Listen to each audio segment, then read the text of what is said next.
What is your destination? CB21, Vancouver, do you read?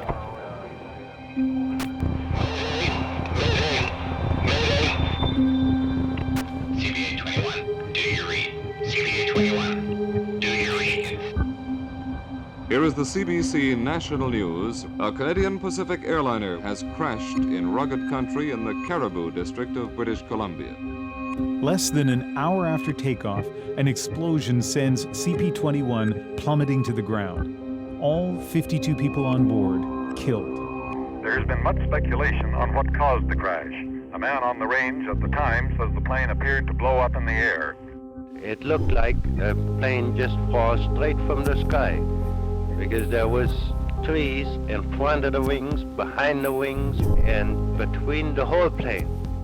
A criminal act committed by someone on board, and still no answers to two agonizing questions.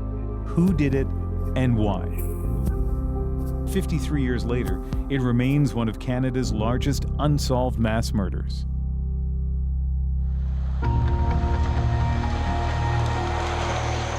How many trips do you think you made before you finally found the site? I would say we probably were at least a couple of full weeks hiking through bush. This is the turnoff. I keep seeing something and I think that's it. You will know when you see it. Dee Dee Henderson was just 5 years old when her father was killed in the crash.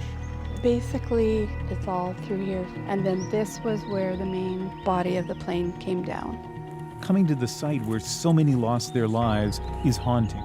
You know, people talk about twisted wreckage. Well, this is it. This is what it looks like. And this is just one of many pieces. Somebody did this. Yeah. How does that change things? Well, I mean, if it's an accident, there's nothing you can do about it. But not being able to know who did it means you have no place to even focus your anger. I, for one, will never forget this because I lost a dear loved one in it, and so many other families too. After all these years, so many questions remain. So 5 decades later, we're setting out to see if modern analysis can shed new light on a case long closed. We start where CP-21 began, Vancouver Airport. In the 1960s, there was virtually no security. Bags weren't screened, visitors could walk right up to the planes. You can see how anyone could have brought almost anything on board. It is so nice to meet you. Shirley Whitehouse and her daughter Carmen Kim have thought a lot about who is able to get on CP-21. Do you remember how close you were able to get to the plane on that day? You know, they didn't have any security. Yeah. Shirley is 82 years old now. She was in her 20s when she came here to say goodbye as her mother boarded CP-21. It's a long time ago. The trauma the family has suffered from the crash led Carmen to do some investigating of her own. These are letters from my Freedom of Information from the National Archives. And then Years ago, she filed a request for information. What came back, these RCMP reports from 1965, astonished her. I was shocked because you see all these TV shows, closed case, you know, pull out all these cold cases and stuff like that, and I'm thinking, well, this is reality. How come it's not been dealt with? Inside the files, the RCMP list their 4 main suspects. A gambler who purchased big life insurance policies moments before boarding. He told his wife he was traveling for work, but police couldn't find where that work was. A man who was traveling with a handgun and described by his psychiatrist as having a deep madness toward the world. An explosives expert with a criminal record of violent offenses. And a young man described as a loner and a gun enthusiast with a large collection of gunpowder. What the documents don't say, of course, is which one may have planted the bomb. So you want this solved? Oh, absolutely. I think Mom does too. It would be nice to know, you know, or why they did it, at least. This is where our investigation picks up. We start by filing new requests for all documents related to the RCMP and Transport Canada's investigations. I mean, the new documents were even more definitive about the fact that the bomb. We comb through thousands of pages, pulling out information on the suspects and the bomb, including an analysis of the blast damage to the rear of the plane. Police conclude the bomb was likely made of dynamite or gunpowder and was placed on the bathroom floor in clear sight. That means it was almost certainly put there by someone shortly before the bomb went off. We take the material we've gathered to 3 experts: someone who teaches about explosives and blasting, a criminologist, and a former aviation crash investigator. First up, Larry Vance. So let's take a look at the film that CBC took the day after. You can take a look at this. There had been lightning in the area when CP-21 went down, and some family members wondered if there was any chance that something other than a bomb was the cause. And looking at it through modern-day crash investigators' eyes, what do you think of their conclusion that an explosive device of some sort brought down this plane? I think it's absolute. This adds up pretty quick to being a criminal event perpetrated by one or more people. That's the easy part. Now, when you get into a criminal investigation, you get into the whodunit. That's where our next expert comes in. Mike Arnfield, a criminologist and former police officer. He insists on taking this Canadian Pacific Airlines flight by himself. He now teaches at Western University in London, Ontario. We've hired him to review the evidence. We know that a passenger set off the bomb, and 4 are left remaining that cannot be eliminated because they all, in theory, had either motive or opportunity to carry this out. Mike zeroes in on the same 4 passengers as the RCMP: Stephen Colazar, Douglas Edgar, Paul Vandermeulen, and Peter Broughton. The idea that these 4 men with their histories would be on a flight with 52 people on board. It's uncanny. It's something out of a Hitchcock film. Strangers on a Plane, we could call this. Mike will also analyze the case using a new computer algorithm that compares it to similar crimes. While he looks over the file, we head back to BC to get a better sense of what investigators were thinking in 1965. Ken Leyland's late father led the investigation for Transport Canada. His father kept meticulous diaries and a secret that he revealed to Ken decades after the crash. I asked him point blank, I said, "Do you know who did it?" And he said, "We have a very good idea who the responsible person was." And you must have asked him who? I remember him saying that this particular individual was very much a loner, didn't belong to any organizations with the one exception of the Black Powder Shooting Club at the mine where he worked in Cassiar. He's describing Peter Broughton, and there's more. He went to the Vancouver Public Library and checked out a book on Douglas piston-powered airliners, of which DC-6Bs were one. So we head to the library to see if we can track that book down. This is a selection of the material that we have that dates back to the 50s and 60s. We look through books from that era, but can't find anything that points to a culprit. There's nothing in here that would give somebody a clue as to how to bring down an airplane. This may be a sign that what Ken Leyland's father heard about the evidence was not entirely accurate.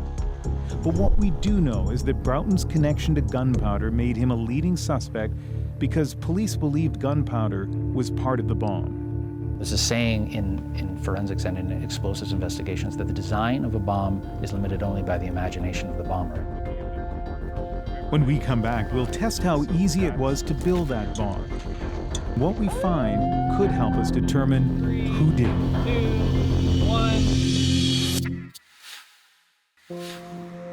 We're headed inside a quarry near Peterborough, Ontario, to better understand the bomb that brought down Canadian Airlines Flight 21, killing all 52 people on board. I think one of the surprising things for me is that there's still some pretty fundamental questions about the explosion that brought down CP-21. What kind of explosive was used? Who had the sophistication to put together that bomb? And so I hope we get some of those answers today. Bill Smith is a professional blaster. So 1965 was a long time ago, 53 years ago. So first of all, getting black gunpowder back then wouldn't have been tough, I guess. Not an issue. You would just buy it at probably your local store. And what about dynamite? How hard would that be to get, do you think? The same deal. You go in and as long as you were over 16, I believe you bought that right over the counter, right? You go buy dynamites, blasting caps. Farmers did it all the time. All right, well, let's blast some rocks. All right, let's go. Early in their investigation, the RCMP determined dynamite and/or gunpowder created the blast. Because black gunpowder definitely was in the area of the explosion. We're replicating the test the RCMP did in 1965. First, Bill prepares the dynamite bomb. Now this is just black powder? And just like the original investigation, we also use a metal pail and car tire to simulate the toilet in the plane.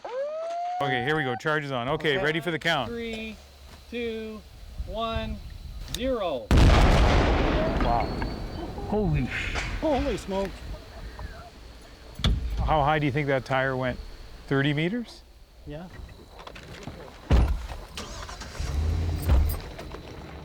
Guess it's not too surprising that dynamite would do what it just did, but that is a huge blast. We're going to get the all clear soon, and we'll see close up what it did, and see. There, we can head down and take a look.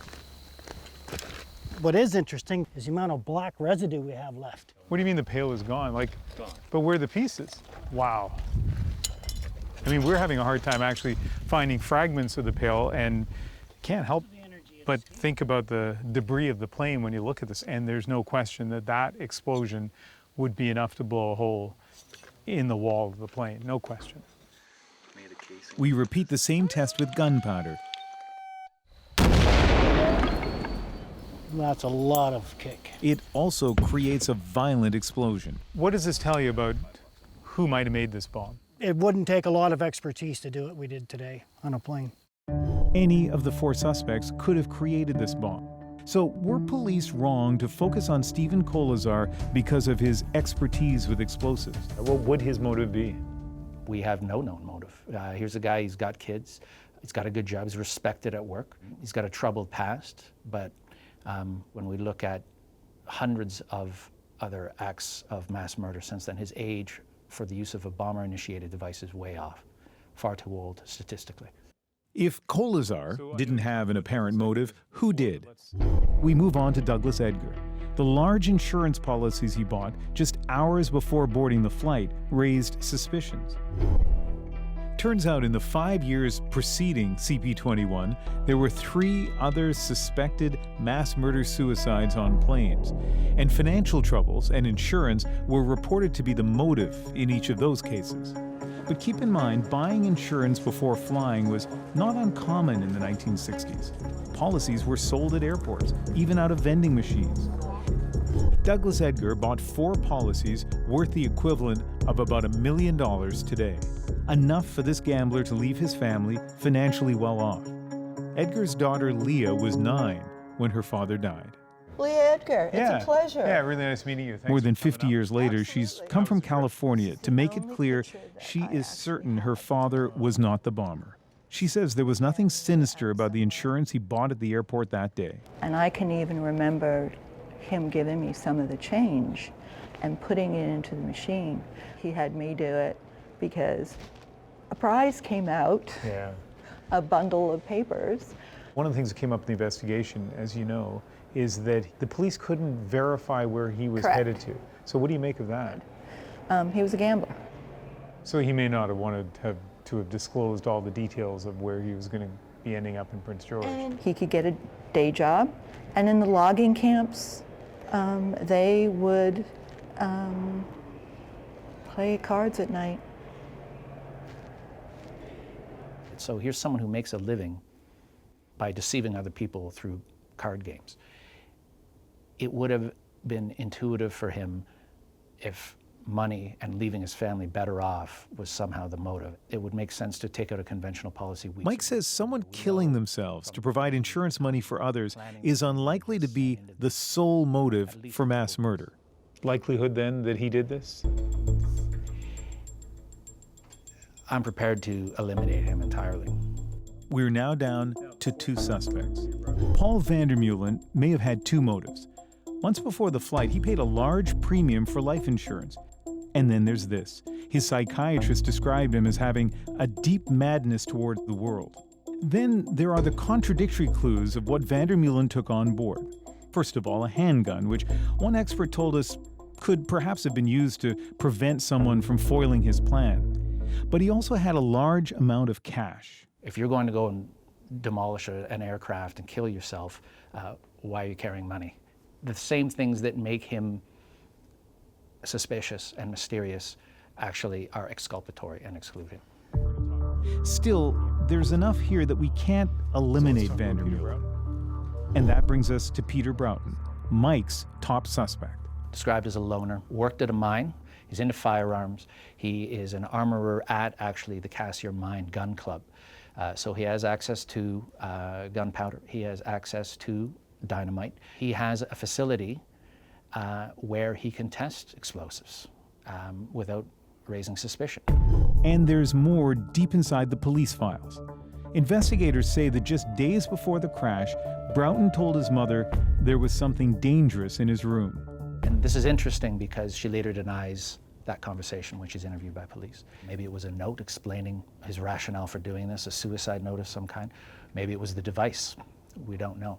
We searched for relatives of Peter Broughton and finally connected with his sister, Joan Hodgins. She agreed to talk to us. So we know somebody did it.